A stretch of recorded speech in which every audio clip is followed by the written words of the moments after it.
Okay, everyone, I'm going to get the class started now. Thank you for your patience. So for some introductions, my name is Kipp Hopkins, and I'm the marketing manager and graphic designer at the Blue Hill Co-op. I'm also a blogger and a Japan enthusiast, and I've also been living sugar-free for nearly 5 years now. My blog is wishokuday.com, and it's a blog about Japanese food and culture. And so I write some different things.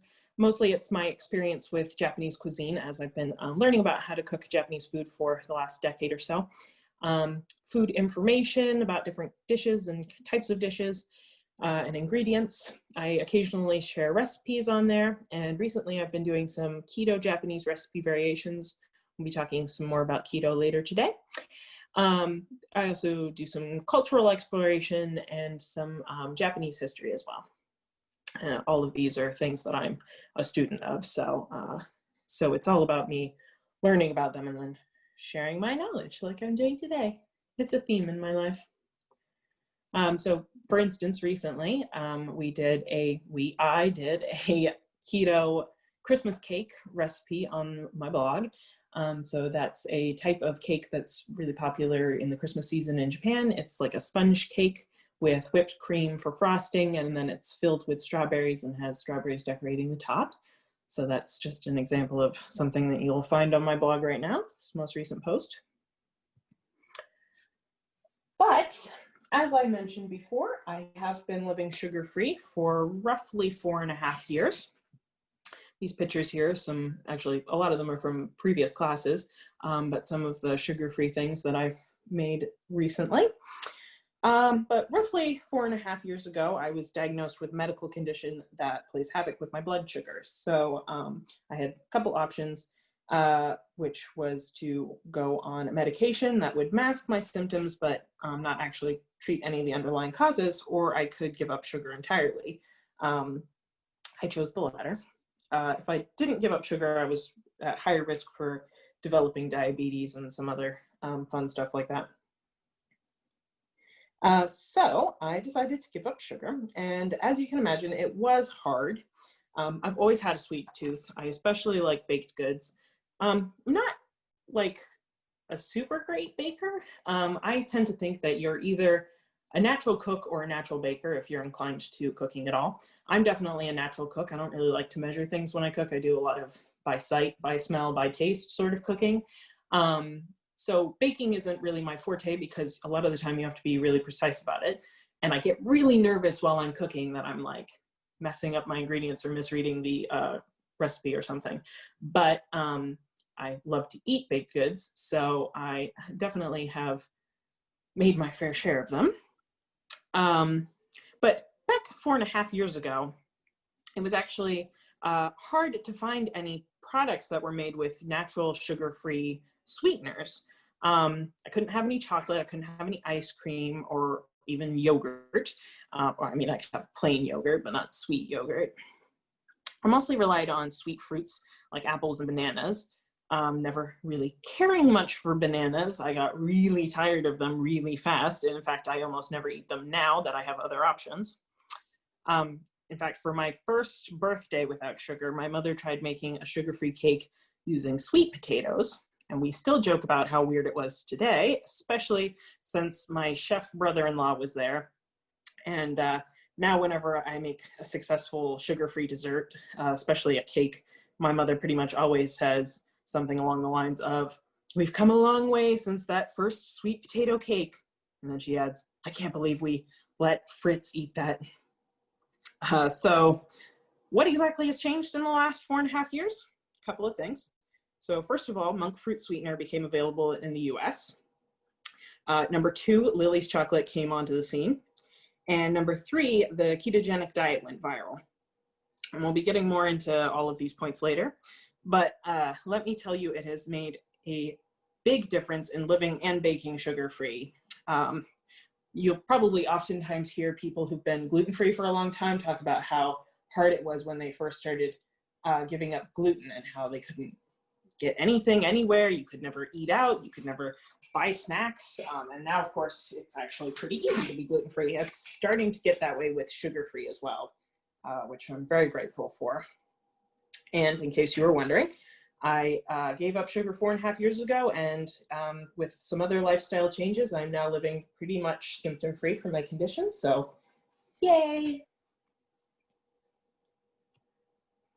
So this is obviously specifically about baking, this class, but if you are interested in giving up sugar, I do have some tips. It's certainly not a requirement of mine that you give up sugar, because I can't tell you what to do, but it has made a big improvement in my life. So I thought I would share some of the tips that I have from my time of detoxing from sugar. So number one, don't change anything else major in your diet. It's way too stressful to give up several addictive things at once, in my opinion. So if you want to quit, say, dairy as well, you should probably wait until you have at least a month under your belt before you attempt to also give up sugar. Excuse me, sorry, I was just letting somebody into the class and I'm losing my train of thought. So for instance, when I gave up sugar, I pretty much lived off of cheese puffs for like 2 months, because it was like if you're a smoker and you're giving up smoking and you start eating a lot of candy or lollipops, it was kind of like that. But even though I knew that I wanted to give up, or not give up, but cut down on how much dairy I was eating, I didn't try to do that until I had detoxed enough. So number two, taking a magnesium supplement can actually really help with cravings. I'm not a doctor, so check with your practitioner before following this advice, but magnesium is generally a safe and natural supplement that most modern Americans are deficient in. I started taking it when I quit sugar, and this was under the advisement of a naturopath, and I really do think that it helped. In fact, magnesium is a type of what is it? It's a mineral that is really used while you're regulating your stress. So back when we were cavemen and something really stressful happened, it was usually like a predator was suddenly attacking you. And so you get this big rush of all these hormones and burn some of your minerals down while you were escaping. And then you would replenish those in your diet. But since most modern Americans experience stress over time, and little stress all the time, rather, we tend to burn through our magnesium, and then we don't actually eat enough in our modern diet to replenish it at that point. Someone has just asked which foods are rich in magnesium. So I would have to look that up, but I know that like leafy greens are high in them. And I think there is magnesium in like some squash, but yeah, I would have to look that up. Anyway, number three, tell your friends and family and your coworkers what it is you're doing, and don't give in to food pushers, because you will definitely encounter food pushers. These usually well-meaning people will want you to eat sugar or sweet things because they just want you to be happy, or they assume that you're doing it for weight loss and you're fine the way you are, or something along those lines. But it's really important to be firm and clear with food pushers. In this way, I'm almost glad that I had a medical reason for giving up sugar, because that's pretty much a surefire way to cut off any food pusher. But if you kind of think about it beforehand, so you have a really clear response when people are going to be asking you about why you're giving up sugar, then it will definitely be easier. Once you have some time under your belt for having been sugar-free, it gets a lot easier, because nobody wants you to break you after 6 months without sugar, for instance. Number four, clear out your cupboards and look for hidden sugars. So a lot of foods that, in my personal opinion, have absolutely no business having any sugar in them, like salad dressing or tomato sauce, for instance, will have sugar in them because sugar is a preservative, and it's also a cheap and addictive ingredient. So it's definitely a favorite of food manufacturers, especially junk food.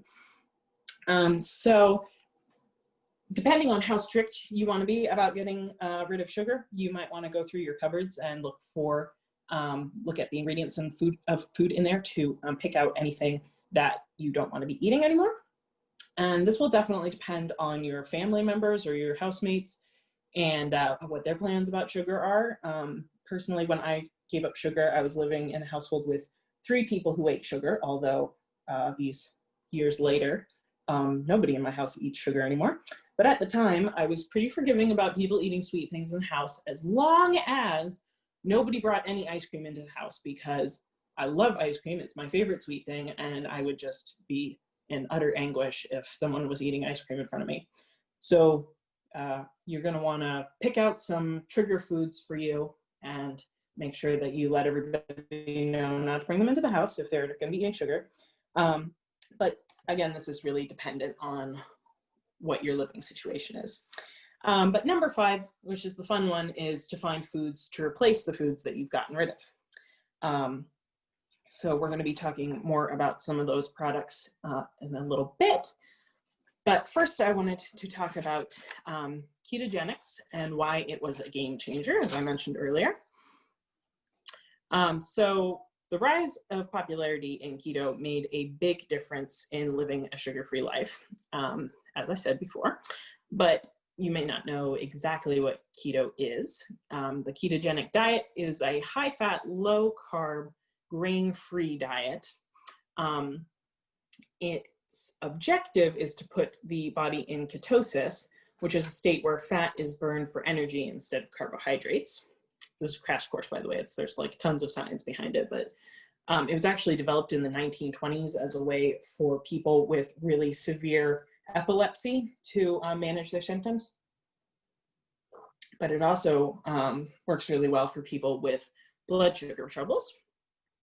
So foods that you would avoid if you're on keto are sugars and natural sweeteners like honey, most fruits, starchy vegetables, processed foods, grains, and legumes. Foods that are fine or encouraged are nuts and seeds, meats and seafood, eggs, healthful fats like olive oil or coconut oil or avocados, non-starchy vegetables, dairy, and sugar-free sweet. Someone says that they have discovered that if you buy pizza sauce instead of spaghetti sauce, it usually has less sugar. That's also, yeah, that totally makes sense. So let's see, where was I? So I don't actually eat a ketogenic diet, but it has been a game changer because it's so popular now that a lot of sugar-free and grain-free products are now available, and there are a ton of recipes on the internet. So before, when you would search things like sugar-free cake, it was almost impossible because things would come up and they'd be like sugar-free cake, and then you'd click on it, and what they actually meant was like processed sugar-free, and it was sweetened with maple syrup, and you're like, that's not what I was looking for. The paleo diet has been popular for a while now, but they actually have maple syrup and honey are allowed. So it's like frustrating because you can't eat those if you're giving up sugar, because those are actually just as bad as sugar. But once keto caught on in popular culture, now you can find all kinds of sugar-free recipes online because you just have to search, say, keto birthday cake, and boom, you've got hundreds of results. Now, as I said, I don't actually eat keto, but my sister eats something that's pretty close to keto. So I've cooked a lot of keto food. I'm not an expert on it by any stretch of the imagination. But if you're interested in it, I do have a book recommendation, which is The Complete Ketogenic Diet for Beginners by Amy Ramos. And this book is one that I got my sister for Christmas just recently, and having flipped through it and read the introduction, I think that it looks pretty good. And I know that it's a book that has apparently been republished a couple of times and updated because it's a popular one. So that's good. Just something about diabetes and ketogenics. So please, please, please, if you're diabetic, be sure to talk over any dietary changes with your healthcare practitioner. If you're taking any medication, say for diabetes, they might need to alter your dosage, or they might want to put you on a trial run, or keep close watch on your blood sugar and stuff like that. But low carb diets can actually work really well for people with both type 1 and type 2 diabetes, and it can greatly improve their blood sugar control. However, there's some alterations that you might need to make, so please do your own research and work with your doctor. I know at least one person with type 2 diabetes whose doctor specifically put them on a ketogenic diet, and they've seen some good results. So, but this class doesn't just focus on keto. We also have recipes that are more traditional, that are just made without sugar. So how exactly do we sweeten them? I'm just going to take a minute here to talk about the different kinds of sweetener. We actually have a page on our website that you can find in the resources section, or at bluehill.coop/no-your-sweeteners. That goes into all the sweeteners and has like pros and cons for all of them, but I'm just gonna briefly run through them here. Starting with what I call the OSEs, which are the real sugars. So glucose is the most abundant, simple sugar, and it's the body's favorite form of energy. It's a quick and easy way to get a boost of energy. Glucose is absorbed directly into the bloodstream, so it can really mess with your blood sugar. Fructose is a sugar that's found in fruits, agave, honey, and most root vegetables. It's the sweetest sugar. It can only be broken down in the liver, so it has less impact on your blood sugar than glucose does, which does not mean that it's awesome. Sucrose is a linked sugar that's made up of 50% glucose and 50% fructose. And sucrose is what you might call sort of standard sugar. It's like, table sugar, brown sugar, molasses, they're all sucrose. Maltose is a linked sugar that's made with 2 linked glucose cells, and it's produced by starch. And as the public service announcement that they used to play on Nickelodeon when I was a kid used to say, you'll notice that they all rhyme with gross.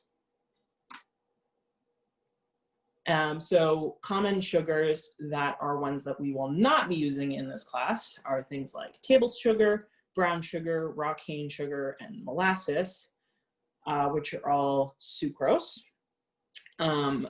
Coconut sugar, which is mostly sucrose, maple syrup, brown rice syrup, which is glucose, honey, which is fructose and glucose, agave nectar, which is just fructose, date sugar, which is sucrose, and cassava, which is glucose and maltose.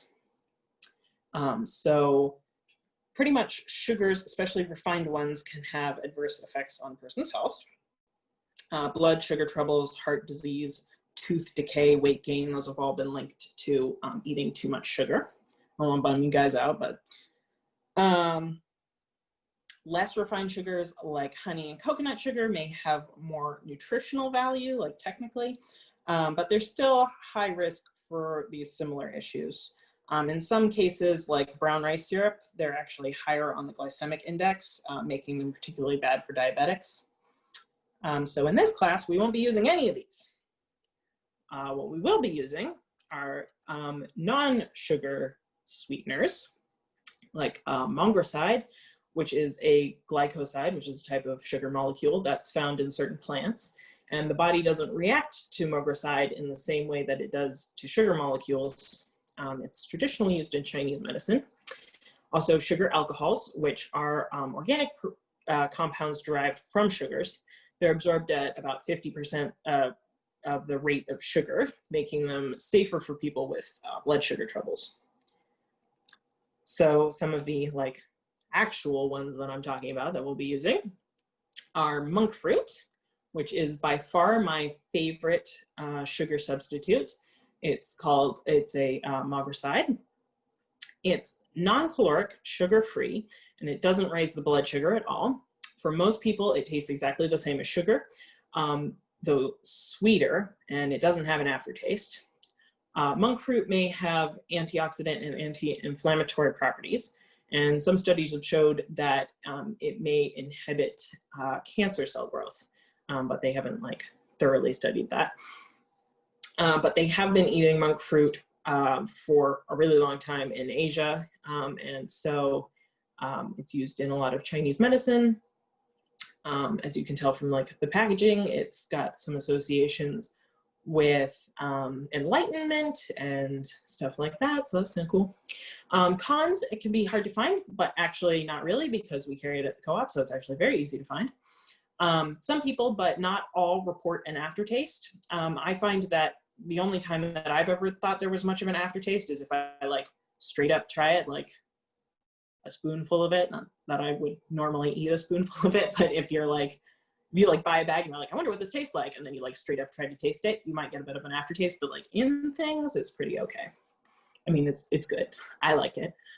Because it's 200 times sweeter than regular sugar, a lot of companies will actually mix it with inulin or erythritol, which are sugar alcohols, to make it more comparable to the amount of sugar that you would use in a recipe.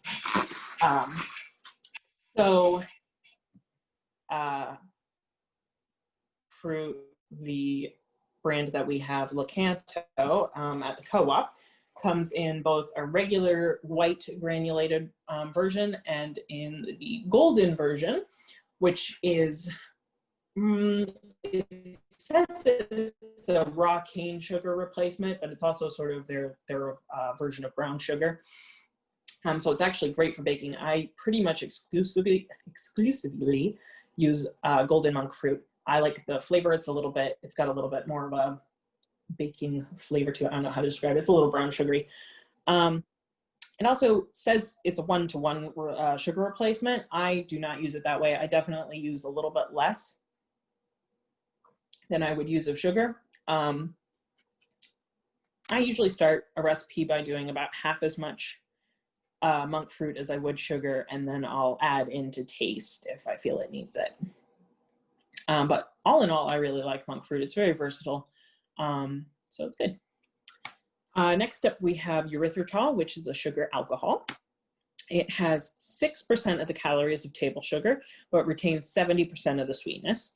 There's no aftertaste. Unlike other sugar alcohols, it's mostly absorbed into the bloodstream, preventing it from causing any digestive troubles.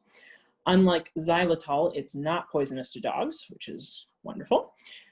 Cons, if you eat it in huge quantities in one sitting, it can cause gas or stomach cramps and sometimes diarrhea. I've never had that issue, and I've definitely eaten a lot of it in one sitting at a time. So I think it probably depends on your personal body system, but from what I've read, it's pretty rare. So at the co-op, we carry Swerve, which is a brand of erythritol. We carry granulated and granulated brown erythritol, and then we also have the Swerve Confectioner's erythritol, which is the one that I use. I actually haven't really used their granulated one because I like monk fruit so much, but I love their confectioner sugar because it's great for making frosting or whatever desserts you have that are made with powdered sugar. You can roll your cookies in it or whatever, or dust it onto the top of a cake. My biggest thing about powdered erythritol is that you really need to sift it. It has a tendency to kind of clump. So if you're making frosting, for instance, you want to use warm butter, room temperature butter, and or cream cheese if you're making cream cheese frosting, and then you want to sift the erythritol into it, because otherwise you can get little clumpies in there. But other than that, it's fantastic. Next, we have xylitol, which is another sugar alcohol. It has 40% fewer calories than sugar. It doesn't raise the blood sugar or affect insulin. It's low carb. It doesn't have an aftertaste. It's quite low in the glycemic index, 7 versus like 60 or 70 for table sugar. Studies show that xylitol helps prevent tooth decay, ear infections, and yeast infections. And it also feeds the good bacteria in your guts. In fact, a lot of toothpaste manufacturers put xylitol in their toothpaste because it's so good for your teeth. In fact, like we have a brand at the co-op that I forget what it's called, but it's called like Xylix or something like that. And it's like a lot of toothpastes are like, no hidden ingredient here. This is the top one. Cons, if you eat it in large quantities, it can cause gas, stomach cramps, and diarrhea. Again, I've never had that problem, but the body does get used to it pretty quickly too. So, so there's that. It's also highly toxic to dogs. So you should definitely use caution if you're using it in a house with dogs. Excuse me. If you think that your dog has ingested any xylitol, you definitely want to take it to the vets right away because it's pretty bad. So for that reason, because I would be super paranoid about my dogs in the house, I don't really use xylitol besides my toothpaste. But we do carry XyloSweet at the co-op, and I have heard good things about it from people who've tried it. So there's that. So let's see, someone says, I've made sugar-free eggnog loaf with Swerve granulated for the loaf itself and Swerve confectioner for the icing. Excellent taste. Yeah, that sounds awesome. And I totally want that recipe. And last but not least, we have stevia, which is a steviol glycoside. Pros, it's sugar-free and non-caloric. It doesn't rise the blood sugar. Some research suggests that it might have anti-inflammatory compounds. I've also heard that it might help fight Lyme disease, but don't quote me on that. It is 30 to 150 times sweeter than table sugar, meaning you can use less of it. And it also dissolves in liquid and is easy to use in baking. Cons, it has a mild aftertaste, which takes some getting used to. So I've actually read that this is a genetic thing, that some people notice the aftertaste and some people don't. For instance, my mother uses stevia for sweetening her drinks, like her lemonade or whatever, and she does not get an aftertaste at all. If there's like a crumb of stevia inside a drink that I'm drinking, I notice it, and I don't really like the aftertaste. So I don't really use it personally very much, but some people really like it. Some store-bought brands of stevia contain sweeteners like sugar alcohols, dextrose, or even glucose. So you should definitely check the ingredients label if you're trying to avoid those. This one that's in this picture here is Sweet Leaf, which is the one that my mother uses, and she's tried a bunch of different ones, and she swears by this one. These are the little sachets of them, but we do, I believe, carry like just a container of it loose. And we also have the drops. Oh, thank you. Yeah, so that's stevia. So then I'm just going to run over some sugar-free products that we carry at the grocery store. I mean, at the grocery store, at the co-op, the place where I work. And some of these will be ones that we'll be using in the recipes, and some are just ones that I like and want to tell you about. So first and foremost, Lily's chocolate. I can't even talk about Lily's chocolate enough. I love it so much. It was the first of like a new rollout of sugar-free things that we started carrying at the co-op. I think it was maybe a few months before we moved to the new store.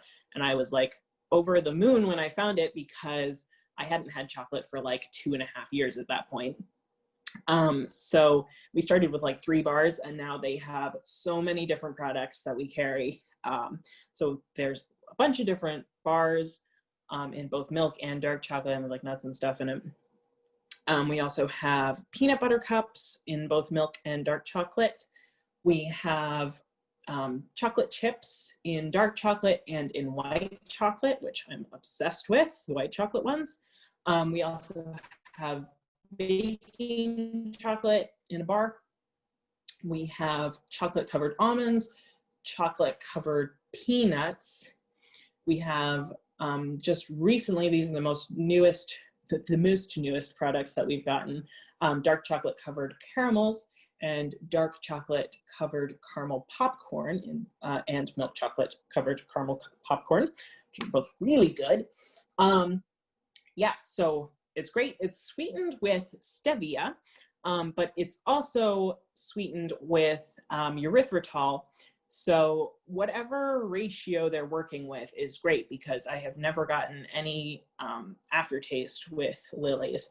I think chocolate probably is one of the better things to sweeten with stevia anyway, because it's got a pretty distinct flavor of its own. Yeah, the texture is great. It melts really well if you're going to be cooking with it. It's awesome to have baking chocolate and chocolate chips for sugar-free baking. It really makes a difference.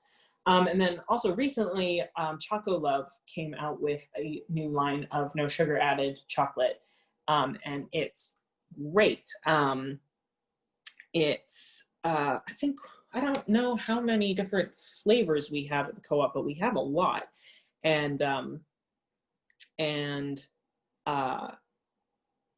we have it in both dark and milk chocolate, so that's also fun. That's more for eating though than for baking. Next up, my second favorite addition to the sugar-free world is enlightened ice cream. As I mentioned before, ice cream is like my favorite sweet thing, and we got this just when we moved into the new store, and I absolutely flipped out.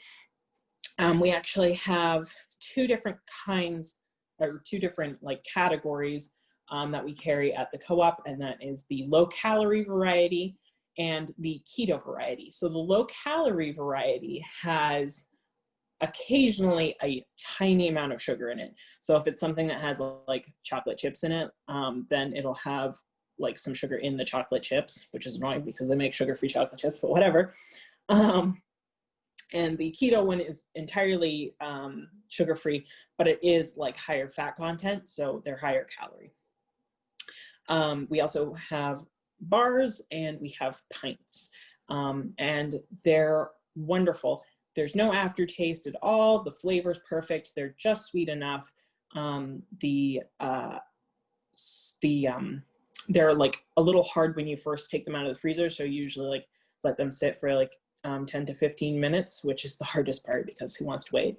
But the texture is really nice and creamy. Absolutely love it.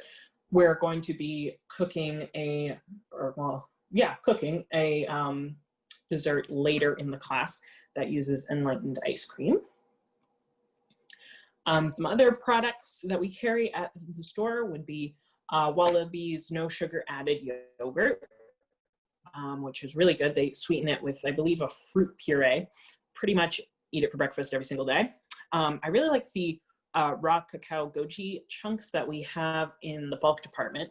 They are remarkably like a brownie, and I like to actually break them up and put them into the yogurt. That's really good. As I mentioned, things like ketchup and salad dressing and all kinds of things have added sugar in them, but luckily Primal Kitchen has a great range of unsweetened ketchup and barbecue sauce and steak sauce and a ton of salad dressings and marinades that are made no sugar added. So that's really cool. And then I love the fruit spread from Nature. I don't know how to say their name. They're an Italian company, and they do these fruit spreads that have no sugar in them. They're sweetened with apple juice.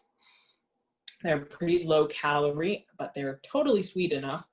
And we have like 4 or 5 different flavors. I personally really like the strawberry and the sweet cherry. Those are my 2 favorites. And those are great, especially for using in baking. You can use them. When I made jelly donuts in the last class, the holiday baking class, I used this fruit spread to fill them with. I also use it in the recipe later on. It's good stuff. So then we also have Simply Delish Gel Dessert, which is a really good vegan Jello, not actually Jello because it's that's a brand name, but it's also vegan, so it's made with a seaweed enzyme, I believe, and it's made without sugar, but it's nice and sweet. I don't remember what it's sweetened with, but it's something nice. And we have 4 different flavors, and we will be making a recipe with that later. For breakfast, Nature's Path fruit sweetened cornflakes are really good. And then for snacking, I like Lara bars, although you're going to want to check the particular flavor that you're getting because some of them do have a little bit of sugar in them, like if they got chocolate chips in them or something. But some will be made just with like dates and some nuts and stuff like that. And those are really nice snacking. And then I also really like the Think Thin protein bars. We have like crunchy peanut butter and smooth peanut butter and a brownie one. They're all really good and they're nice for like hiking and stuff. And then we have some baking mixes now. These are brand new. We just got them like last month from Lakanto, the place that makes the monk fruit. We have blueberry muffin mix and we have sugar-free muffin mix, and both of those are keto friendly. We have chocolate chip cookie mix from Food Stirs, which we're going to be using for a recipe later. And then we have, I just noticed them the other day and I haven't had a chance to try them yet, but we have from Namaste, a gluten-free, no sugar added muffin mix. So I'm definitely going to try that. So just before we get into the recipes here, just a couple of general tips from your without sugar. Don't expect flawless results. So I don't mean that it's not going to be good, but just, you know, sugar is part of the chemical process of baking most things. So your cookies probably won't spread the same way and you might not get as poofy a cake. So just, you know, have an open mind when it comes to the results. It's still going to be good though.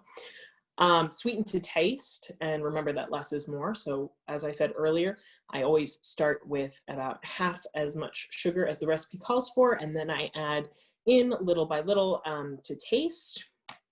And usually I end up using about a half or like 2/3 the amount of sugar that a recipe that's made for real sugar would call for. Sometimes the sweetness will rise to the top of whatever you're cooking. I haven't really noticed this recently. I don't know if they changed the formula on monk fruit, but I also think that it probably has to do with how much of the monk fruit you are using.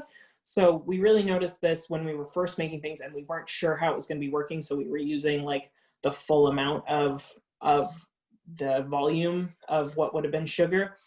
And you would notice that like the top of the cake, like, you know, what when you flip your cake over would end up being the bottom, would be way sweeter than the most of the cake, which was perfectly fine, but like the top was really concentrated. So that's just something to look out for if you're using like a full amount of what would be sugar.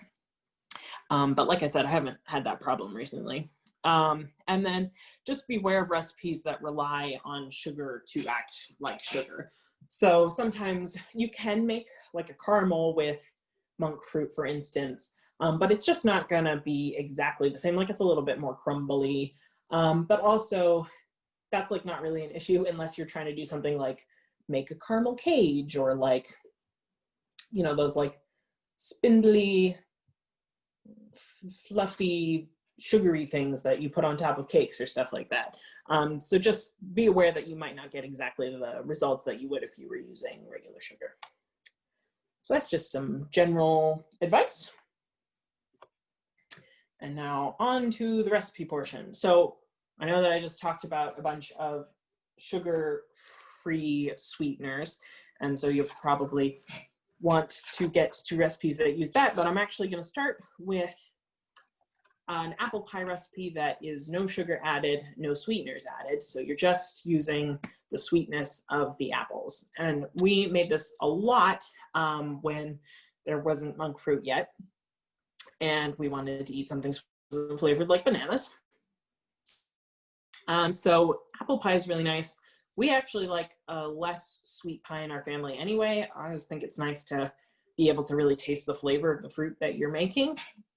So it's best though if you use like a Gala apple or Fuji or something that's a nice sweet apple.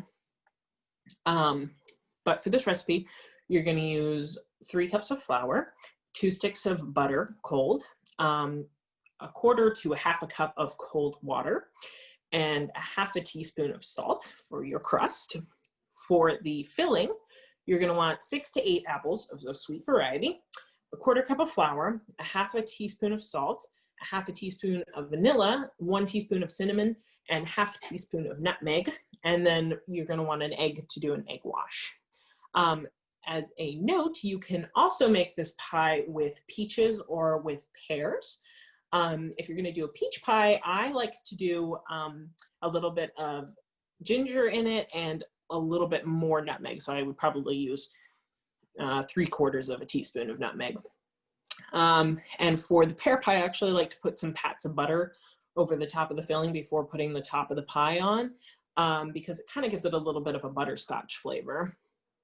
But you also notice that the filling of this one has vanilla extract and salt in it, and that's sort of to help bring out the sweetness of the apples and kind of give you a psychological feeling of it being sweet by giving it a slight vanilla scent and flavor. So vanilla optional, but I like it. So to start with, you're going to mix together your flour and salt, and then you're going to cut your cold butter into small pieces.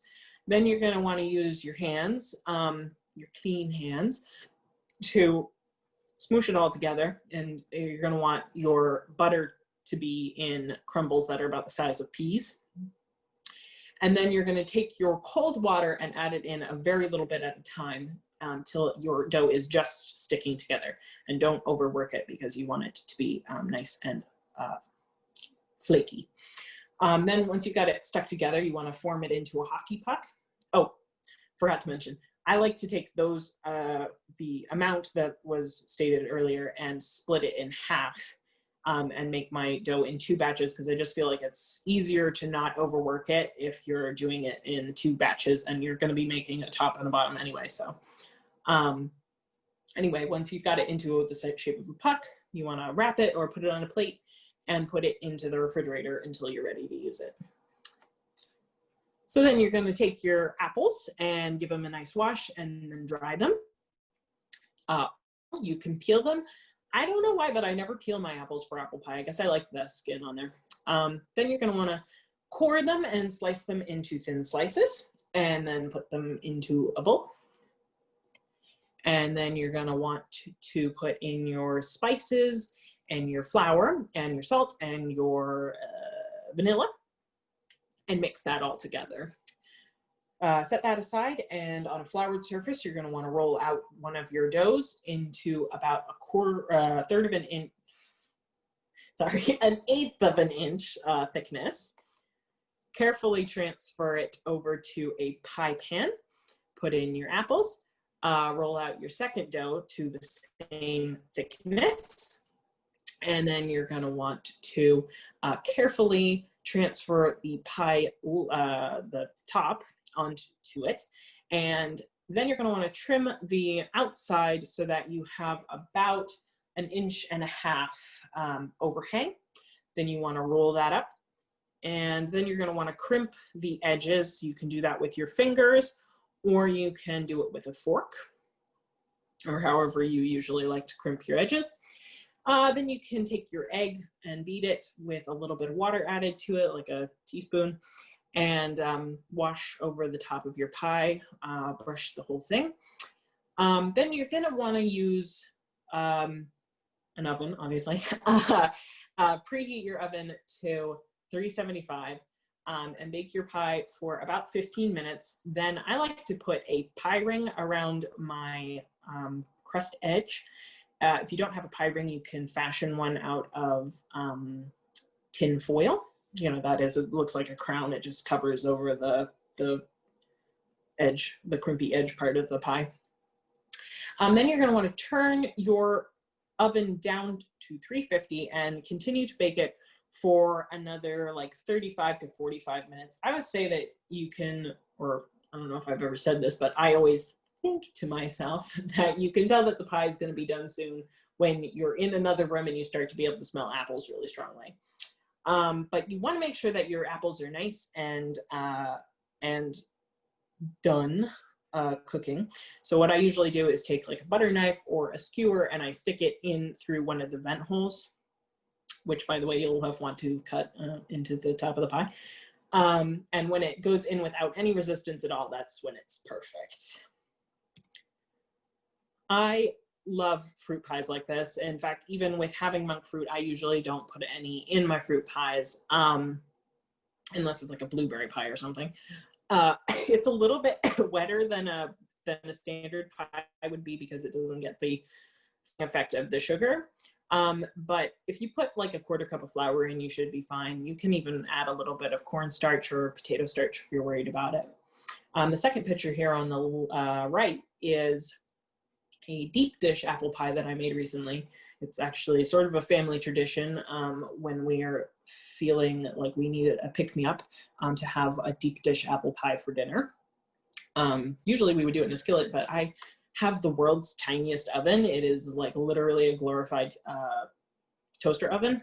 So this was the only pan I had that would work. And it turned out to be a lovely pie dish. So that's apple pie. Next up, this isn't baked, I know, but we have vegan jelly sunrises. And these use the Simply Delish gel dessert that I mentioned earlier. And it uses a box of each for strawberry, orange, and peach. Optional, you can put coconut milk into the jelly to give it an opaque look. So as you can see in this picture, the one on the right is with a little bit of coconut milk in there, so it's sort of opaque. The one on the left has none, so it's a little bit more transparent. So depends on how you want it to look. Make sure your coconut milk is room temperature though, because if it's cold, you can get, you can set the jelly inside it at a weird pace. To top it, you are going to want some whipped cream or some whipped coconut cream if you want it to be entirely vegan. And it's just a really lovely, easy to make dessert. It doesn't take long at all.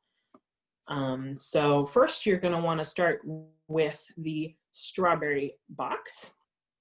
To begin with, you're going to use 1/3 cup of cold water, and you're going to dissolve the packet in it. Then you're going to want to add in the hot water, which is 1 1/3 cups, and you're going to want to mix it real well.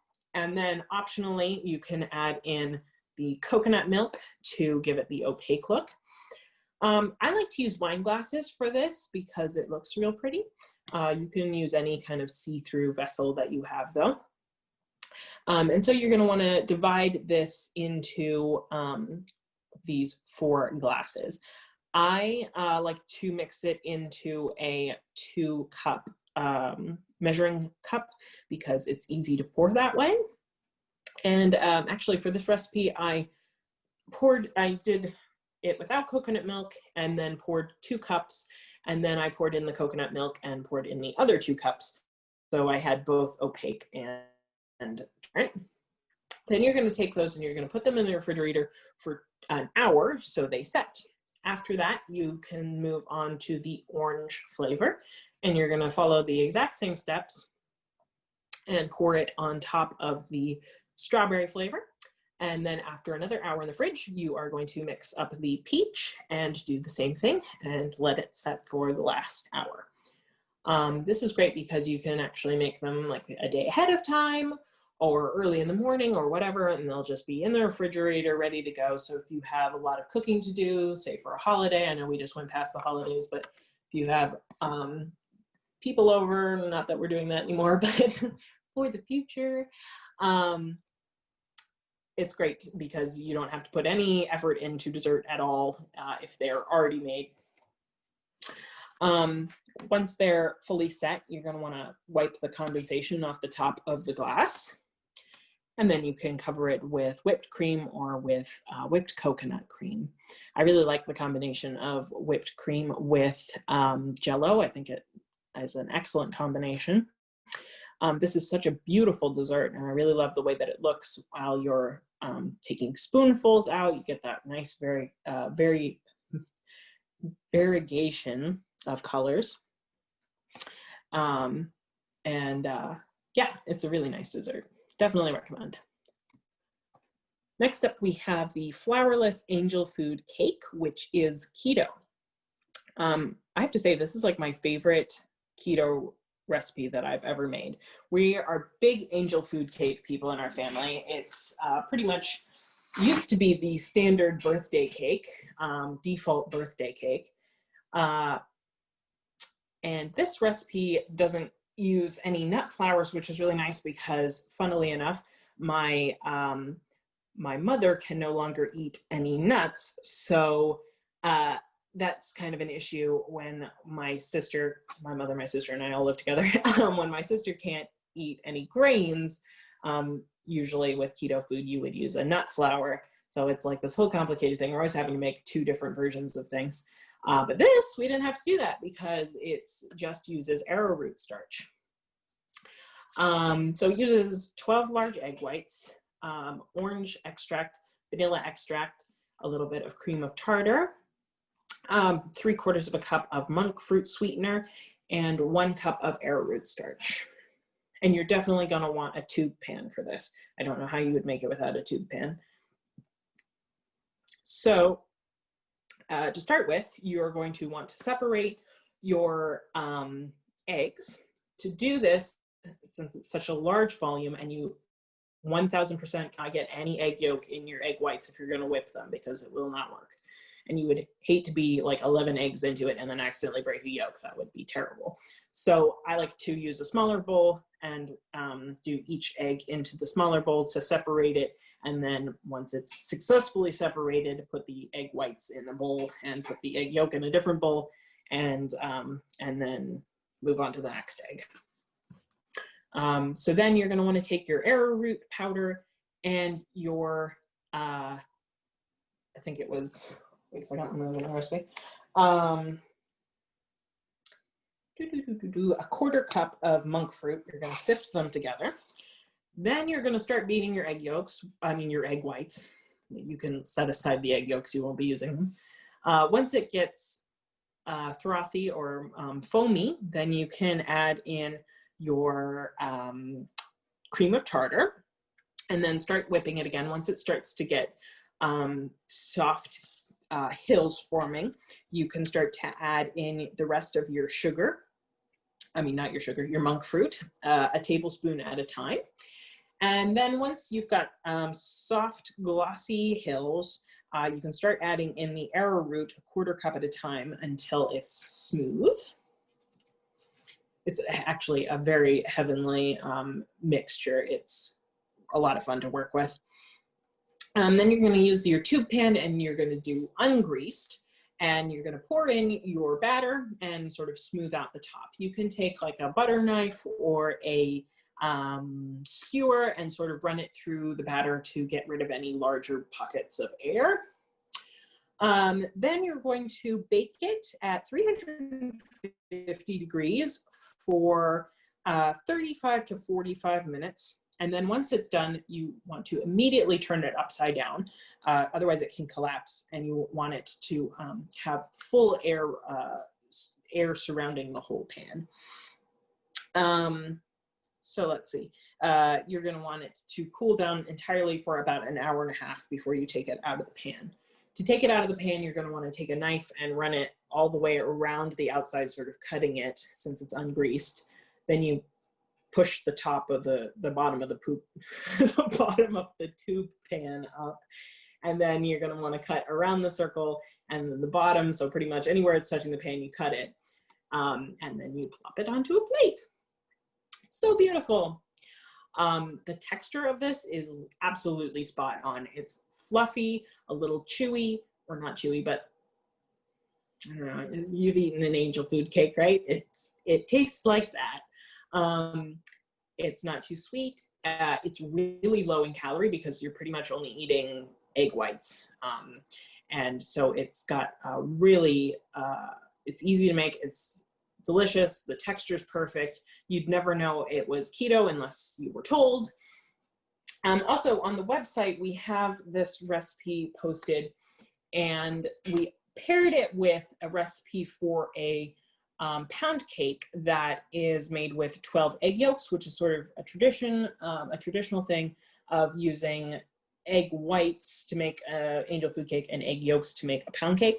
When I made the pound cake, I didn't have any monk fruit. I didn't have enough monk fruit in the house. I just had enough for the angel food cake. And I had a ton of regular sugar because we had been feeding it to our Christmas tree. So I ended up making it with regular sugar, and I gave it to a friend of mine and got favorable reports from her family. But I suspect that you could actually easily make the pound cake with monk fruit as well. It called for like 3 cups of sugar, and I would definitely not use 3 whole cups of monk fruit. That would be horrific. So I would have to experiment with it, or like if you're gonna make it, definitely experiment with it and like start with like a cup of sugar or monk fruit and then like work your way up. But I do think it would be good. Next up we have Gâteau Chocolat Classique. So the sort of odd story that goes along with this and why there's a picture of a comic book in the corner here. I read a lot of manga, which are Japanese comic books, and that's a total understatement. I read a ton of manga. And one of the series that I was reading recently had a part in it where a bunch of these teenage boys get together to make Valentine's chocolates for their girlfriends. And during the process, the main character who likes to cook is telling them exactly what to do. So essentially there's a recipe inside this manga, and I couldn't resist. So I had to make it myself. And this is the results. So forgive me, it's in the metric system because it's of course a Japanese comic book. So you're gonna want 50 grams of unsalted butter and 50 grams of Lily's baking chocolate, 65 grams of heavy cream, 40 grams of unsweetened cocoa powder, 2 eggs separated, 20 grams of pastry flour, 50 grams of monk fruit sweetener, 1 teaspoon of vanilla extract, and then optionally you can put some walnuts on the garnish. I haven't tried this because I ate all the chocolate in the house and I haven't replenished it yet, but I am beginning to suspect that you could leave the pastry flour out because it's hardly any anyway, and it's a pretty dense little cake. So I do not feel that it would be harmed by leaving the flour out. And if you did, then it would be keto friendly. So to start with, you're going to melt your chocolate and butter together in a double boiler. Careful not to let it get too hot or you can scorch your chocolate. I have to sneeze, hang on a second. Okay, it passed. So you're gonna wanna melt that down. And once it's entirely melted, then you can take it off the heat. And then you're gonna stir in your cold heavy cream. And that'll bring the chocolate down to room temperature.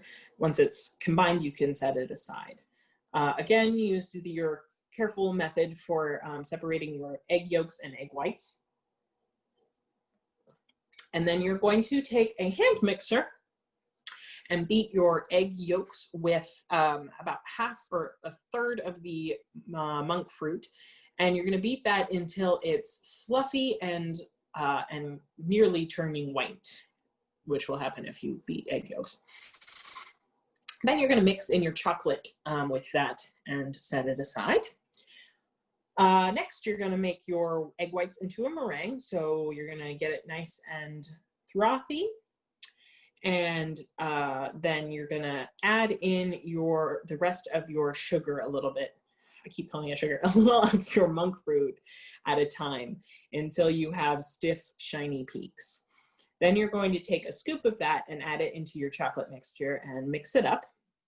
Then you're gonna pour your chocolate mixture into the rest of the meringue and gently fold it to combine. Then you're gonna wanna sift your flour and cocoa powder together into it. and mix to combine. Finally, add your vanilla extract and mix. Then this took about 4 ramekins. I put them on a baking dish, and you can divide your batter between the 4 of them and put a little walnut on top. And those bake at 340 degrees for about 30 to 40 minutes. And once you insert a toothpick and it comes out clean, you'll know they're done. These are really nice. They're very brownie-like. It's like a brownie in a bowl. I liked the walnut looking pretty like they did in the manga. So I recommend. Next up, we have keto nut brittle. Again, not actually baked, but was yummy. So for this, you're gonna want 2 tablespoons of butter, a half a cup of monk fruit sweetener, half a teaspoon of vanilla extract, and 2 cups of mixed salted nuts. These are the mixed salted nuts that we carry in the bulk department. I think they have pecans, walnuts, cashews, hazelnuts, and almonds. Did I say pecans? They have pecans too. And they're already salted, so you don't have to worry about putting any salt on your caramel. Full disclosure, when I made these, I kind of felt like there was too much of the caramel in them. And so the recipe that I gave you is adjusted so that it will have less caramel around it than in the picture. I just felt like it was a little bit too sweet, being as how it's made with monk fruit. So to start with, you're going to melt the butter in a pan, and then you're going to put in your monk fruit, and you're going to want to constantly stir this at a low temperature until it dissolves. This will take a lot longer than it would with sugar. I think I stirred mine for about 15 to 20 minutes. When it started to get a little bubbly on the sides and there was some steam coming up from it, that's when I thought it was probably done, and it turned out I was right. Then you throw in your mixed nuts and stir them up. Oh, take it off the heat. And add in your vanilla. Stir it up. You're going to want to use a parchment paper lined pan that has a little bit of grease on it. And you're going to want to pour your brittle over that and then put it in the refrigerator for an hour. Once it's done, you can break it into pieces, and it's really yummy. You like praline pecans? It's kind of like that. I liked it a lot. Again, this recipe is adjusted so it wouldn't have as much caramel. We definitely ended up breaking off a lot of the caramel on the sides, but then we gathered that up and we have it in a little dish on our counter, and people have been using it in their coffee, and apparently it's really good. I don't drink coffee, but apparently it's quite yummy. I made this for Christmas. It was a hit. Next up, we have a frozen blueberry pie. So this is actually a recipe that that I was making before we had the enlightened ice cream. It's actually really similar to an ice cream cake. It's quite nice. And you can make it with blueberries. You can also make it with strawberries or raspberries. It's definitely very good. You could also definitely make it chocolate. So for the crust for this, actually this time what I did was I used a half of a batch of the keto chocolate chips cookies from the Food Stirs baking mix. That's roughly 12 cookies.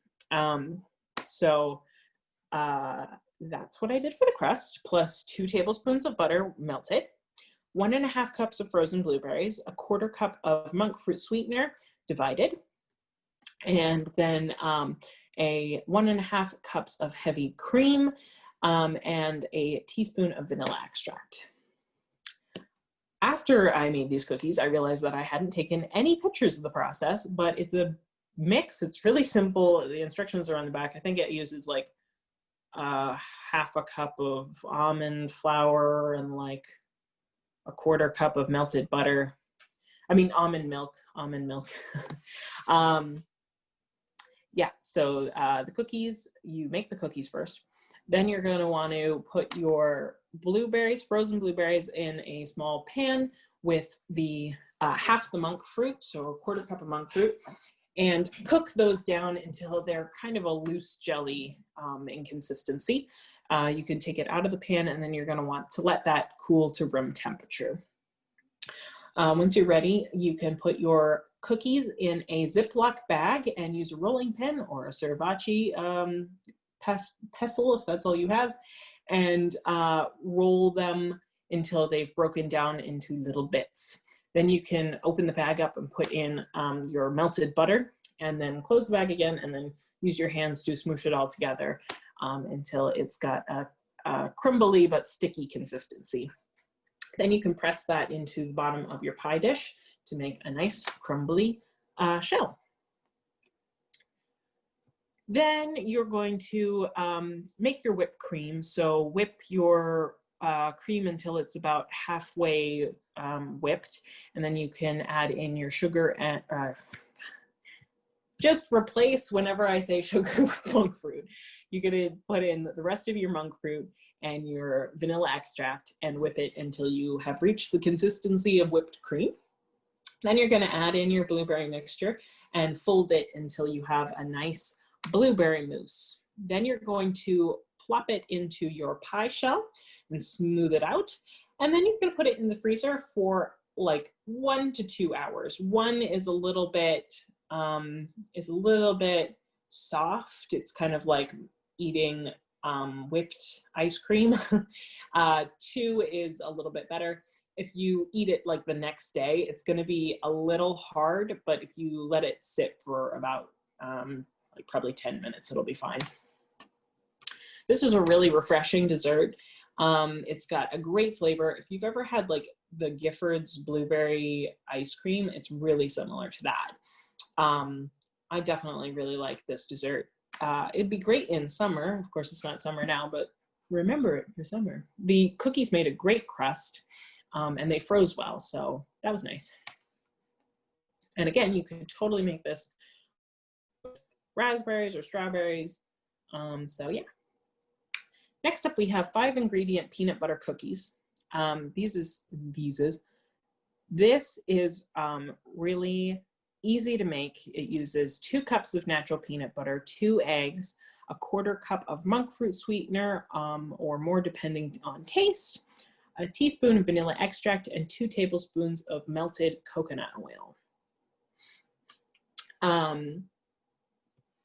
So to begin with, you're just going to put your peanut butter and melted coconut oil and vanilla into a bowl and mix it up. Then you can add in your eggs and mix that up.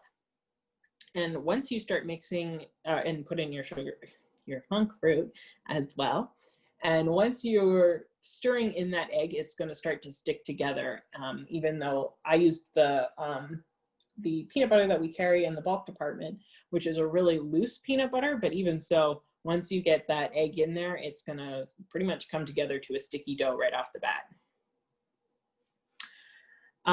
Then you're going to divide you're going to scoop out little balls at about a 2 tablespoons size and roll them into balls with your hands and put them on a baking sheet. And then you can use a fork to squish them down a little bit and do the classic peanut butter cookie look. I sprinkled salt on top of them, and so I did that. You can bake those at 350 for 20 to 25 minutes until they're nice and golden brown. Remove them from the pan. They are really delicate when they're hot, so you're going to want to be super careful when you do that. And then you can cool them on a cooling rack. They have a great texture. They're really soft, and they pretty much just melt in your mouth. But they have obviously excellent peanut butter flavor, considering as how they are pretty much entirely peanut butter. And if you use crunchy peanut butter, they've got some nice little crunchies in there. You can also totally put Lily's chocolate chips in here and make chocolate chip peanut butter cookies. I've done that before. You can also dip them into melted chocolate. That looks really neat and is obviously delicious. Next up, we have keto scones. These are kind of like more like a Scottish scone. They've got they're a little bit drier and crumblier. They're made with almond flour, coconut flour, flax meal, arrowroot, salt, baking powder, an egg yolk at room temperature, vanilla extract, 4.5 tablespoons of cold butter cut into cubes, 3 tablespoons of heavy cream, 3 tablespoons of monk fruit sweetener, and then to serve, I like to serve it with butter and the fruit spread we talked about earlier. So to start, you're going to put your dry ingredients into a food processor and give it a little spin for about 3 seconds or so until it's nicely mixed up.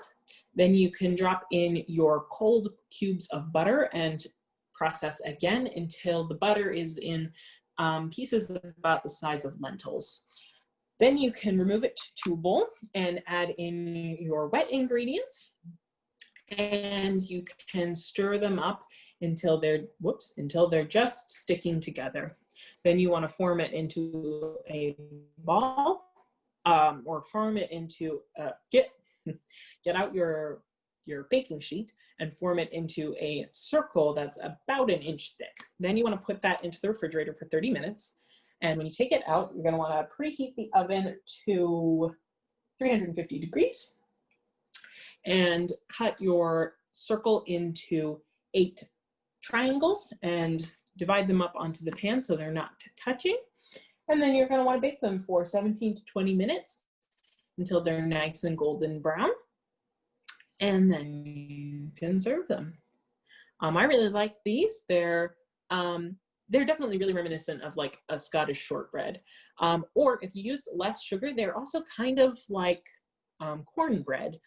So they're versatile. But they're really good with either just butter on them or with the jelly. It goes really nicely with the coarser texture. So yeah, great for afternoon tea or breakfast.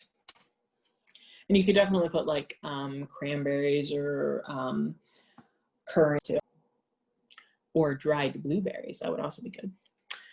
Next up is a buck burnt cheesecake, which is actually a Japanese recipe. I got it from justonecookbook.com, which is one of my favorite Japanese blogs, Japanese cooking blogs. So this is a cheesecake that is meant to be burnt. I didn't just burn my cheesecake and decide to take a picture of it anyway. It's got a really nice, creamy, gooey center. It uses 2 blocks of cream cheese, room temperature, half a cup of monk fruit sweetener, 3 large eggs, room temperature, 2 tablespoons of flour. You can also use rice flour if you want it to be gluten-free, 2 teaspoons of cornstarch, 1 cup of heavy cream at room temperature, and 1 tablespoon of lemon juice, and 1/8 of a teaspoon of salt. This makes a 6-inch round cheesecake. If you have a 6-inch springform, that's ideal. I did not have a 6-inch springform pan, unfortunately. So the first step was kind of difficult for me because you are supposed to do this really nifty thing to line your pan with parchment so that it's pretty seamless. And you want to have an overlap on your parchment paper that goes kind of all around the cake. Like this. I had to use a sour cream container lid to do this, but I got there in the end. Then you're going to take your warm cream cheese and put it in a bowl, and you're going to use a wooden spoon to smooth it out. Then you can add in your monk fruit and smooth that out. Pretty much every ingredient that you put in, you're going to spend some time smoothing it to make sure there are no clumps because you want a nice smooth cheesecake. Then you're going to add in the eggs, which you should beat ahead of time. Pour it in, smooth it out. Then you can sift in your flour and smoothly incorporate it. Then you can add in your cream, smoothly incorporating it. See that lovely smooth texture there. Then you're going to want, you're going to want to preheat your oven. So if you have a convection oven, you're going to want a 450 degree oven. If you have a standard oven, you're going to want 475, and you should have your oven running at its highest temperature, like 500, for about 30 to 60 minutes beforehand to really get it nice and But you don't have to do that if you're using a convection oven, but you do want to preheat it. So because I didn't have a 6-inch pan, I ended up with a big one and a little one. So you're going to divide your batter, or well, if you have a 6-inch pan, you're just going to want to put your batter in one. And then you're going to cook it for, let's see, for 30 to 35 minutes. If you cook it too long, you're going to curdle the consistency, which you don't want to do, obviously.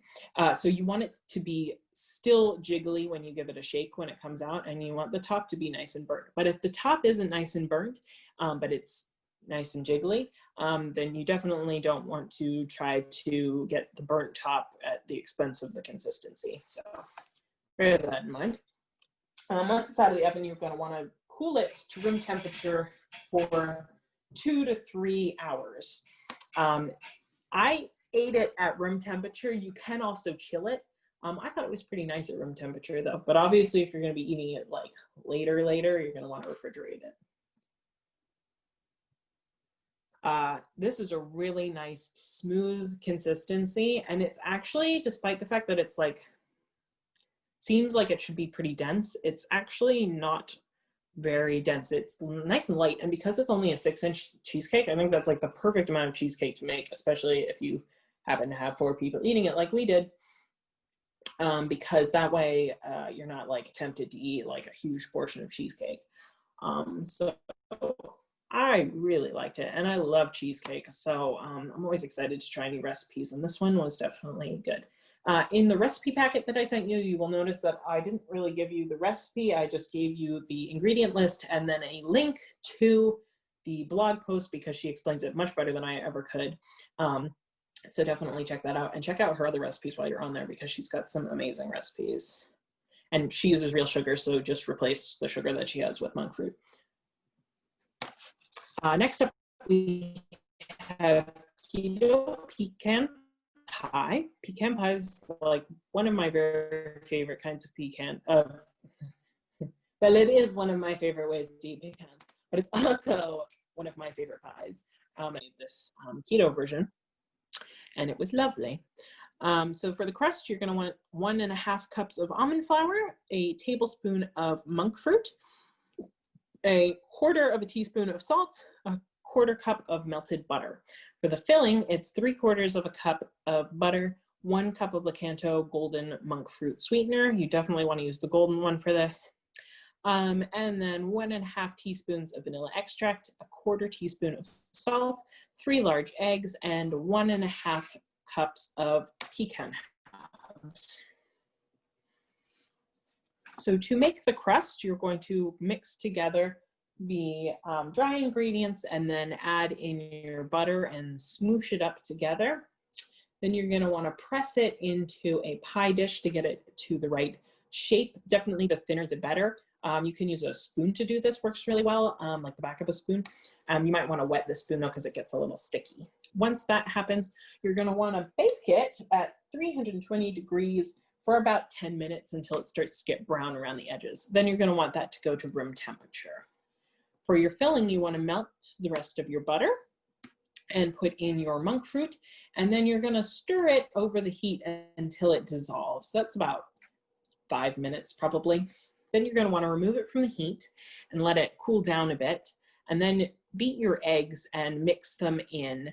And you're going to want to mix it real fast while you pour it in so that you don't accidentally cook your eggs in there. Then you can add your vanilla extract also. Then you're going to want to put all of your pecan halves into your pie shell, and then pour your sweet mixture over that. And then you want to bake it for, let's see, 45 to 50 minutes. When it's done, you're going to want it to be set, but still a little jiggly in the center. I honestly overcooked mine a little bit. It was still good, but it definitely could have used a little bit less time. I overcooked it because I caught my cat on the table licking it all over, and so I had to put it back in the oven so that it killed any of his stupid cat germs. And so it got a little bit more brown than it should have, but it was still really delicious. I enjoyed it immensely. It had a great texture, The pecans were excellent. This crust is really good. It's probably the best keto crust that I've come across.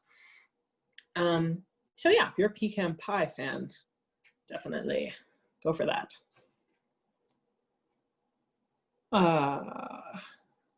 Next up, we have keto baked Alaska.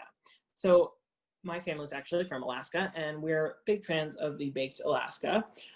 So I was really excited to make this keto version of it since we have the keto ice cream at the co-op. The brownie for the bottom is made with the same recipe that I used to make the keto bouchée de Noël in the last class, but I halved it and I cooked it a little longer.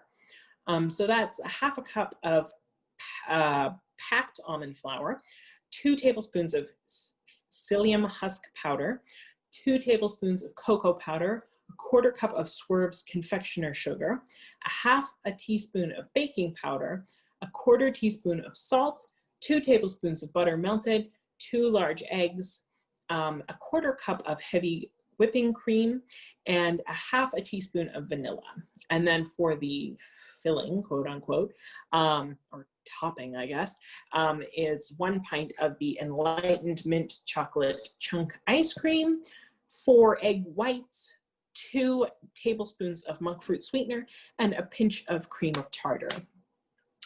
So you can make it with any flavor of ice cream you want. We pretty much always did it with mint chocolate chip when I was a kid, but like literally you can do any flavor. This recipe makes a pretty small one. It's about 4 servings. I used a 5-inch bowl to make it. So it was actually a really good size. So to start with, you're gonna want to leave your enlightened ice cream out for about 30 minutes. And then you can scoop it into a bowl, a small bowl. Like I said, it was a 5-inch bowl, like a rice dish. And then you're gonna wanna smooth out the top. And then you're gonna put that back in the freezer for overnight. The next day, you'll wanna sift together all your dry ingredients for the brownie, and then mix together your wet ingredients, and then combine the two in a parchment paper lined and greased Pyrex pan. I think that's about a probably 10 by 5-inch pan. You're gonna wanna pour in your batter and bake that for 15 minutes at 350 degrees.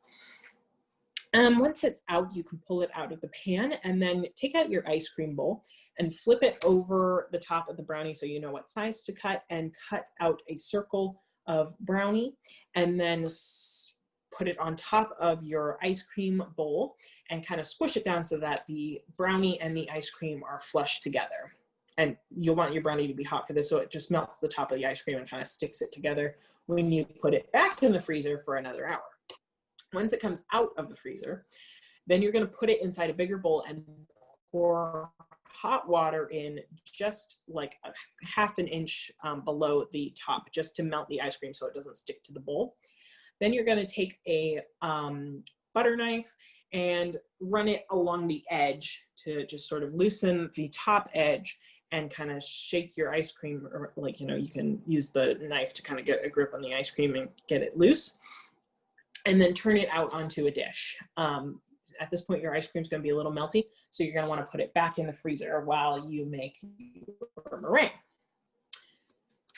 You know how to make meringue at this point, right? You're going to want to put your egg whites into a bowl and whip them until they're frothy, and then put in your cream of tartar. Continue to beat them while in increments, putting in the monk fruit sweetener, and it's done once you get stiff peaks and it's nice and glossy. Then you're going to take out your ice cream brownie thingy and put it onto a baking tray, and then you're going to cover the whole thing over with meringue and make sure it's covering down to the bottom because you want it well insulated, and then kind of use the back of a spoon to give it a little bit of a spiny texture. Then you're going to want to put it into a 500-degree oven. Seems really weird to bake a ice cream dessert in a 500-degree oven, but that's how you do it. But you're only going to cook it for about 3 to 6 minutes, just until your little spines are getting nice and golden brown like this. And you're going to want to watch it like a hawk. And I actually kept opening my oven and turning the dish to give it a nice browning. But that meringue really does insulate the ice cream, and since it's so hard and frozen, it's perfect. And this brownie's a pretty fluffy brownie, which is nice because then it doesn't become like a block of chocolate on the bottom. Cut really nice and smooth. You can cut it with a serrated knife or like a bread knife, or you can also just use like a really big vegetable knife and use a lot of pressure. But this was really delicious. Loved the combination of the mint ice cream with the brownie. And the light, fluffy meringue on the top. It was truly a trip back to my childhood. I really liked it. Plus, it's just impressive. My sister made this for a dinner party once where she had like a open floor plan with a kitchen with like an island. And she had like a big dinner party and everyone was like chalking and like standing around the table, you know, snacking or whatever. And then she was like getting ready to make the thing. So she like makes some meringue and then she pulls the ice cream out of the freezer and like puts it onto a baking tray. And then one of them's like, well, what's going on here? What are you doing? She's like, oh, I'm just putting this meringue on this ice cream and then I'm going to put it in this 500-degree oven. And he was like, 500-degree oven? Everybody stop talking. You have to see what she's doing here. And like everyone gathers around the kitchen to see what happens. So it's a very impressive dessert, even though it's super easy because you didn't even have to make the ice cream by scratch. However you say that phrase that I now can't think of. All right, this is our last recipe. We saved the best for last. This is actually a savory dish, but it is baked and it doesn't have sugar, so I think it qualifies. This is a smorgasstrata, which is a Swedish sandwich cake, and I love making these. They're a lot of fun, they taste amazing, and they look so impressive. So this has a bread for the cake, and then a salmon mousse for the inside, and then your toppings. So the bread has instant yeast, hot water, salt, monk fruit sweetener, just a little bit, cooking oil, whole wheat flour, and all-purpose flour. The salmon mousse has a can of Alaskan salmon, cream cheese at room temperature, lemon juice, salt, and granulated garlic. And the frosting, air quotes, has cream cheese, sour cream, powdered garlic. Ooh, hiccup. And then the toppings, you can use whatever kind of toppings you want, but what I used and what I think kind of makes the nicest is thinly sliced English cucumber, red onions thinly sliced, shredded lettuce. Actually, that's all for the inside. Then smoked salmon, some sprigs of fresh dill, about a pint of cherry tomatoes, 3 hard-boiled eggs cut into tulips, a watermelon radish, and definitely you're going to want a bunch of parsley so that you can do this lovely parsley pattern on the outside. Also, after this recipe, I have the ingredients. Wait, maybe it's, no, I have them right here. The keto smorgasstrata, which is made with a nice keto bread that's made with 2 eggs, almond flour, coconut flour, melted butter, almond milk, baking powder, and salt. This is a made in about a 4-inch dish, I think. So it's kind of a single serving. You could probably make about 4 of them with the ingredients for the mousse and the toppings and stuff working out about the same way.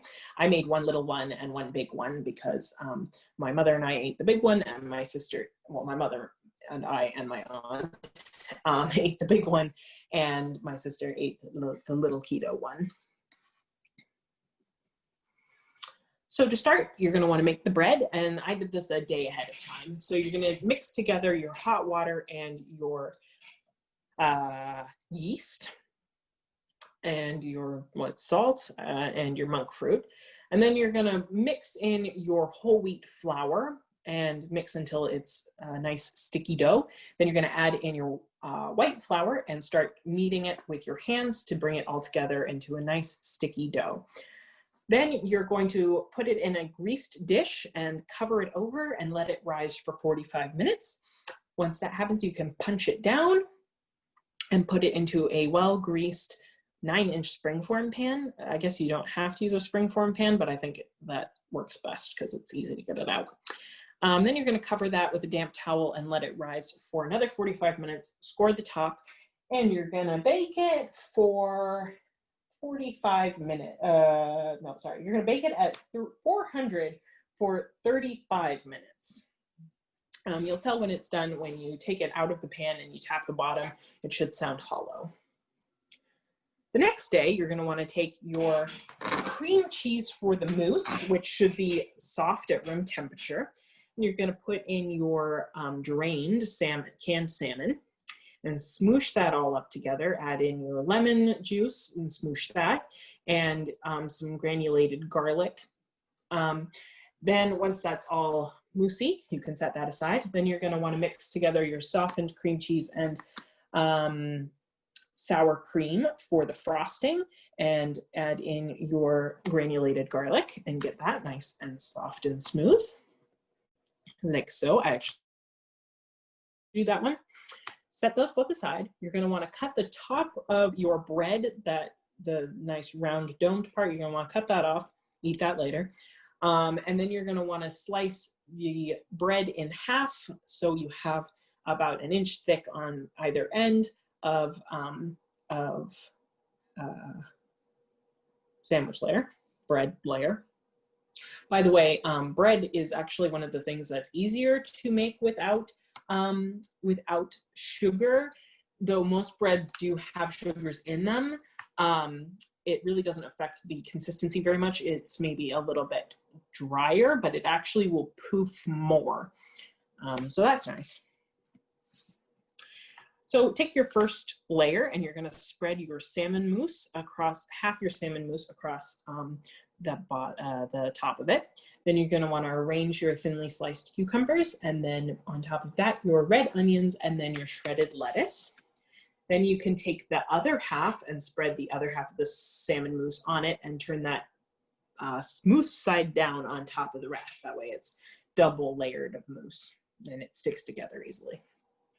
Then you're going to want to frost, quote unquote, the outside of the cake, quote unquote, with your cream cheese, sour cream mixture. And then the fun part is taking all of your toppings and decoratively arranging them. And you can do it exactly like how I did it here, or you can follow your own inspiration. I definitely like to top it with the smoked salmon though, and those tulip eggs are actually really easy to make. It's just how you cut them. And I love having the cherry tomatoes on there because it makes a really beautiful statement, and then it's also just yummy to eat the cherry tomatoes with it. As you can see here, once you slice it, you've got this nice layer on the inside, the toppings are on there. The bread is really nice and moist. It's remarkably like eating a sandwich, but a very fancy one, but also you get like parts of it, like, you know, the cherry tomatoes aren't spaced out throughout it, you get them at the end, so it's like kind of a fun journey to eat it. You can also make smorgasstrata. In fact, if you look up smorgasstrata, like there are a million different ways to make it. You can make all kinds of flavors. I know people do it with like tuna salad inside, or like egg salad. There's all kinds of different ways you can do it. I think the keto one is adorable. I think it looks like a little crown. Here's some other ones that I've made in the past. The one up in the top right-hand corner is the first one I ever made, and it was definitely really good. It was not quite as smoothly done as this last one, but I enjoyed it a lot. And when I showed that picture to one of my good friends who worked at the co-op at the time, she absolutely fell in love with it and said that she wanted to try it someday. So I told her I would make her one for her birthday, but she was vegan. So these two, the pictures of the same one here on the other side, are the vegan smorgasstrata that I made her. I used I forget what it's called, but the vegan tofu and the vegan sour cream to make the frosting for it. And then on the inside, I actually used the Kite Hill cashew cheese spread, you know, quote cheese spread. for the center. It was really good. And so that one was fun because I didn't have the smoked salmon or the eggs. I really got to play with the colors of the vegetables for it. And she was absolutely over the moon about it. Actually, this time when I was making the cake, I texted her a picture of just the beginning steps of it. And I was like, guess what I'm making? She was like, smorgasstrata. So yeah, it was a big hit with her. And also, I love it. So that's it for recipes and just some favorite resources of mine for cooking sugar-free. The blog and the website and blog of Lecanto, who makes monk fruit, has great recipes. You can find that at lecanto.com/blog/recipes. They use a lot of monk fruit, obviously, for that, but they do a lot of keto recipes, and they also do some regular flour and stuff like that, recipes that just use monk fruit. Nice mix. They also have great articles on their blog. I get their newsletter, and they are always posting things about living sugar-free or research done about keto or sugar-free living or all kinds of things. WholesomeYum.com has great keto recipes. In fact, I kept just finding them on Pinterest when I would look for different things, and I kept being like, oh, that's a Wholesome Yum one. Oh, that's a Wholesome Yum one. And looking through their whole website, they've got some amazing stuff. So that's definitely a good one. And then I know it's kind of silly to list this as a resource, but Pinterest is a great place to find keto recipes because you can easily just type in, say, if you're looking for keto pecan pie, you can just type in keto pecan pie and find hundreds of recipes. Well, maybe not hundreds, but a lot of recipes. And it's all right there, easy to access. So I definitely recommend that when you're searching for different things. On Instagram, I love following Lily Sweets and Lecanto. Both of them will find people will tag them when they make recipes, and they'll take the best ones and repost them. So you're always getting input from different people who are being creative with their keto cooking. It's a lot of fun, or not even just keto, but sugar-free. So I definitely recommend both of those if you're on Instagram. For a book, that one that I mentioned earlier, The Complete Ketogenic Diet for Beginners, that one definitely has a lot of great information. And if you're interested in pursuing ketogenics, definitely recommend. And just a little bit about our upcoming classes. We have 2 more scheduled. They are much further apart than our other ones because I can't really keep up the pace I've been doing. So Sushi 101 is going to be Wednesday, March 17th at 4 p.m. And so we're going to be doing about 10 different types of sushi. So a lot more than you would just find at a standard sushi roll sort of thing. We'll be doing all kinds of different stuff. And then on Wednesday, May 26th at 4 p.m., we will be doing the Art of Bento boxed lunches, which are a Japanese boxed lunch,